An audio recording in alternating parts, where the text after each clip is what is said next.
Scientists have grown a fully functional organ in an animal from cells created in a lab.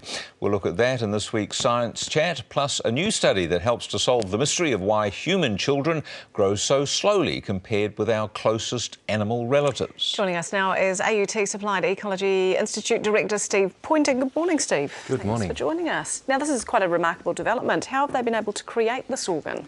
Well, it's an astonishing story, really. It's a group from Edinburgh in the UK, medical researchers, and what they've managed to do was essentially reprogram cells that they grew in the lab.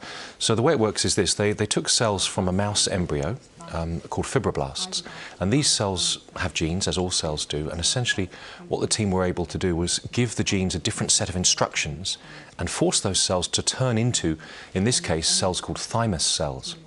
Now, the thymus is a gland or an organ in our body that produces other types of cell called T cells, and these are very important in the immune response to infection.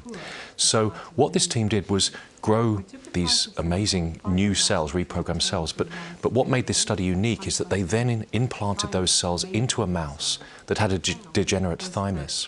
And the thymus then was able to grow back with the help of these cells and become fully functional.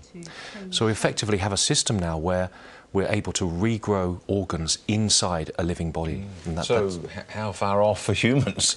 Well, you know, things that happen in mouse model systems in medical research invariably do end up in, being applied to humans. They're a very good model for human systems. So we can expect that probably within decades this may be a reality. It's very exciting. Yeah. How important is it that scientists have been able to grow this organ? Well, it's very important because actually treating degenerate diseases of organs that are critical to our body functions has been almost impossible. Usually we rely on transplantation, but this gives us the unique opportunity to move away from transplants and towards a system where we can regrow tissues within our own bodies. Now, on to the mystery of why human infants grow so slowly compared to our close animal relatives. What's the latest finding on this? Yeah, this is a great study appearing in a very prestigious journal called the Proceedings of the National Academy of Sciences.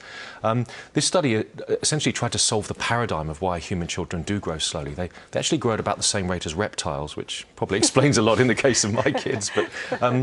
But essentially, we do have this huge disconnect between how fast human children develop and other mammals. And it's long been postulated that this is because our brains are so large and so powerful that they divert energy away from actually growing our bodies. So this study actually proved this by using a multifaceted approach. What they did was they used a PET scanner, which is a device that measures the transport of glucose within the body, which is the food for our brain, and they also did MRI scanning, which measures the volume of organs such as the brain and the body. And they found in a range of individual subjects from infancy to adulthood that there was a huge peak between ages 4 and 5, where up to 2/3 of all the energy consumed by the body in a child of that age was going towards brain development. And that's because the brain is such a complex organ, of course. Was there a point when the brain maxes out a bit? Yeah, well, that is the point. And then after that, the relative energy demand is less because the brain is more or less fully formed. Now, a quick one on these zombie ant fungi. Sounds like a movie, doesn't it? Yeah, it does. Sounds a good title. Yeah, I want some royalties from this. But no, it's a great story because essentially this fungus called cordyceps has been used in traditional Chinese medicine for centuries. You know, it's very important as an anti-cancer drug. But what it does is it infects ants and it secretes neuromodulatory compounds. These are chemicals that reprogram the ant's brain and force it to do things that help the fungus. So, for example, it bites other ants and it goes to die near other ants so that the fungus actually forces the ant to do its bidding and increase the chance of the fungus reinfecting other ants. Very clever fungi. Bit grim, isn't it? They should go into politics.